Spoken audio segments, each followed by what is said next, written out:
मैं Rahul Kumar Verma, past chairman of Bhilwara chapter, Bhilwara ICICI परिवार की ओर से एक बार पुनः स्वागत करता हूँ। देश के वीर रस कवियों में भिलवाड़ा की शान बढ़ाने वाले आदरणीय कवि श्रीमान योगेंद्र शर्मा साहब का, जो कि आज हमारे इस कार्यक्रम में मुख्य अतिथि के रूप में पहली बार हमारे बीच उपस्थित है। एक बार पुनः बहुत बहुत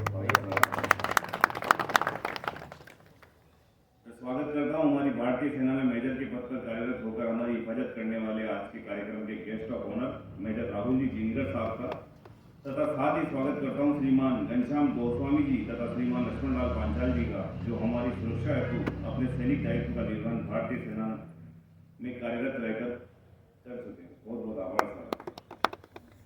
मेरे सामने उपस्थित हमारे भिलवाड़ा आईसीआईसीआई परिवार के नवनियुक्त अध्यक्ष भाई रुचि नाहर तथा उपस्थित उनकी पूरी टीम, यहाँ उपस्थित भिलवाड़ा आईसीआईसीआई परिवार के अन्य सभी सदस्यगण, हमारे संस्थान के विद्यार्थी व अन्य आगंतुक मेहमानों को मैं राहुल कुमार वर्मा गणतंत्र दिवस के इस पावन पर्व की बहुत बहुत बधाई देता हूँ। मैं जब 11th क्लास में राजेंद्र मार्ग स्कूल में पढ़ता था, तब श्रीमान गोगरू साहब करके हमारे वाइस प्रिंसिपल हुआ करते थे। तब एक बार स्कूल में कोई कार्यक्रम हुआ था, उसमें यूआईटी के उस समय के अध्यक्ष श्रीमान लक्ष्मी नारायण डाट साहब पधारे तथा उनके साथ यूआईटी ट्रस्टी शायद जिनका नाम कैलाश जी जिंदर था। इनके पिताजी थे, वो अभी भी है, इनके पिताजी हैं वो राहुल जी के। और मैं भी आया था उस कार्यक्रम। बस वही मैं पूरा कर रहा हूँ जिन्होंने यूआईटी के मिशन गीत के तौर पे मैं तुमको विश्वास दूं तुम मुझको विश्वास दो गीत सुनाया था। मुझे वो गीत याद होने की वजह से मैं उसे साथ में बहुत धीमी आवाज में गा रहा था। गीत के समाप्त होने पर एक शख्स मंच से उठकर मेरे पास आए और कहा कि ये आश्चर्य की बात है कि इतना बड़ा गीत तुम्हें पूरा याद। मैंने कहा सर, मुझे देशभक्ति की कविताएं सुनना और उनका पठन करना बहुत पसंद है। तब उन्होंने मेरी पीठ थपथपाते हुए बोला, बहुत कम विद्यार्थी ऐसे होते हैं जिनका पढ़ाई के साथ साथ ऐसा शौक भी होता है। अपने इस शौक को बरकरार रखना, ये तुम्हें दुखद समय में भी निराश नहीं होने देगा। उन शख्स का नाम क्या था मुझे उस समय पता नहीं था। फिर कुछ महीनों बाद अन्ना आजादी जी का देशव्यापी अनशन हुआ, जिसको भिलवाड़ा में सूचना केंद्र चौराहे पर वही गोगरू सर संचालित कर रहे थे। सही जो 11th क्लास में मेरे स्कूल के वाइस प्रिंसिपल थे। अनशन के दौरान ही वहाँ एक कवि सम्मेलन आयोजित हुआ, जिसने मुझे स्कूल में शाबाशी दी थी। बड़ी गर्जना के साथ गाते हुए दिखे कि 2-4 लफंगों की फांसी अगर लाल किले पर हो जाती तो घाटी में घुसने की हिम्मत पाकिस्तान नहीं करता। मुझे उन्हें देखकर बहुत प्रसन्नता हुई। उस समय पता पड़ा कि वे वीर रस के कवि हैं, जिनका नाम मैंने बगल वाले से पूछा तो उन्होंने बताया कि इनका नाम आदरणीय योगेंद्र जी शर्मा है। सर आप पधारे तो मुझे लगा कि हमारी पूर्व में हुई इस छोटी सी भेंट का मैं आपसे अवगत करूं। मेरा वो शौक मैंने अभी तक भी जिंदा रखा हुआ। जैसा कि आप सभी जानते हैं, 26 जनवरी और 15 अगस्त को हम राष्ट्रीय पर्व के रूप में इसलिए मनाते हैं ताकि हम हमारे अतीत को ना भूलें। हम हमारे देश को स्वतंत्रता दिलाने में योगदान देने वाले स्वतंत्रता सेनानियों को उच्च आदर्शों के रूप में हमारे दिल में संजोए रखें। हमारे पेशे व संस्थान से कहीं ऊपर है हमारा राष्ट्र, और ये पर्व राष्ट्र चेतना को संचालित करने के लिए मनाया जाता है ताकि हम राष्ट्र के बारे में सोच सकें। आज हमारे बीच सैनिकों की मौजूदगी है, अतः आप सभी को सैनिकों पर रचित एक कविता सुनाता हूँ।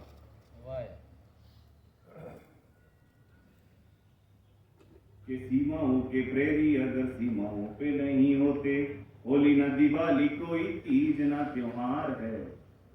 दरवाजे तो क्या है खिड़की की भी खोलने से पहले सोचते कि बाहर की हवा की क्या रफ्तार है। उनके हौसले का भुगतान क्या करेगा कोई, उनके हौसले का भुगतान क्या करेगा कोई। उनकी शहादत का कर्ज देश पे उधार है। उनके हौसले का भुगतान क्या करेगा कोई, उनकी शहादत का कर्ज देश पे उधार है। अरे आप और हम इसलिए खुशहाल हैं कि सीमाओं पे सैनिक शहादत को तैयार है। आप और हम इसलिए खुशहाल हैं कि सीमाओं पे सैनिक शहादत को तैयार है। कल्पना करके देखना कि सैनिक इन हालातों में सीमाओं पर रहते हैं कि देखना मुमकिन ही नहीं, सोचना भी जिनको मुश्किल, ऐसे हादसों को हमने सीने से लगाया है कि देखना मुमकिन ही नहीं, सोचना भी जिनको मुश्किल। ऐसे हादसों को हमने सीने से लगाया है, हाथ को भी हाथ ना दिखाई दे वो अंधियारा, ऐसे में हाथों ने हथियारों को उठाया है। माँ तेरी दुआ के दम से, आंचल की हवा के दम से, माँ तेरी दुआ के दम से, आंचल की हवा के दम से, बर्फीली चट्टानों पे बारूद को उगाया है। माँ तेरी दुआ के दम से, आंचल की हवा के दम से, बर्फीली चट्टानों पे बारूद को उगाया है। अरे परिंदा भी जहाँ पर नहीं मार सके, उस जगह जाके भी तिरंगा फहराया है। परिंदा भी जहाँ पर नहीं मार सके, उस जगह जाके भी तिरंगा फहराया है। क्या हुआ कुछ पल के लिए सांसें मेरी रुक गई है, माँ मेरी मुझको भी इस बात का गुमान है। जब तक सांसें रही सीना दुश्मन के सम्मुख था, ऐसे सीने पर मेरी सांसें कुर्बान है। शव जो मेरा देखो तो कायर ना समझ लेना, शव जो मेरा देखो तो कायर ना समझ लेना, ये तो केवल उन दरिंदों की पहचान है। शव जो मेरा देखो तो कायर ना समझ लेना, ये तो केवल उन दरिंदों की पहचान है। वैसे तो पूरा शरीर घाव से भरा हुआ, पर पीठ पर मरने के बाद के निशान है, पीठ पर मरने के बाद के निशान है। पीठ के निशान मेरे हौसले को गाली देंगे, वरना तो जीवन का उद्धार लेके जाता मैं। चाहे इस लोक जाता चाहे उस लोक जाता, हर गांव हर एक गांव को खुदार लेके जाता मैं। शहीद होने से पहले सैनिक क्या सोचते होंगे, उनकी सोच को नमन करते हुए पढ़ता हूँ।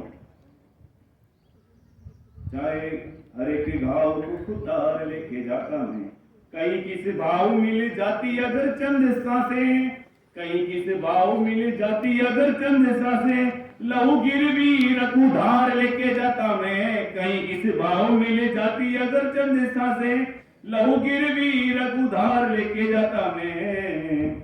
अरे हौसला था किंतु मेरी सांसें दगा दे गई थी, वरना तिरंगा सीमा पार लेके जाता मैं। हौसला था किंतु मेरी सांसें दगा दे गई थी, वरना तिरंगा सीमा पार लेके जाता मैं। अगली पंक्ति संभालना रविंद्र साहब। दोबारा जन्म लूंगा सीमाओं पे लड़ने को, तिरंगे को अपनी जबान लेके आया हूँ। दोबारा जन्म लूंगा सीमाओं पे लड़ने को, तिरंगे को अपनी जबान लेके आया हूँ। धरती के बिन मांगे मिट्टी में सितारे टांगे, वर्दी की मर्यादा की पहचान लेके आया हूँ। आन बान शान सब लेकर के आया यहाँ। जब सैनिक ऊपर जाके भगवान से भेंट करते हुए तब का वार्तालाप चल रहा है। आन बान शान सब लेकर के आया यहाँ, तीर बैठे से बैठे को कमान दे के आया हूँ। आन बान शान सब लेकर के आया यहाँ, तीर जैसे बेटे को कमान दे के आया हूँ। अरे जो भी था हासिल दिया था, डूबे को साहिल दिया था, कारगिल को दिल दिया था, जान दे के आया हूँ। बहुत बहुत धन्यवाद।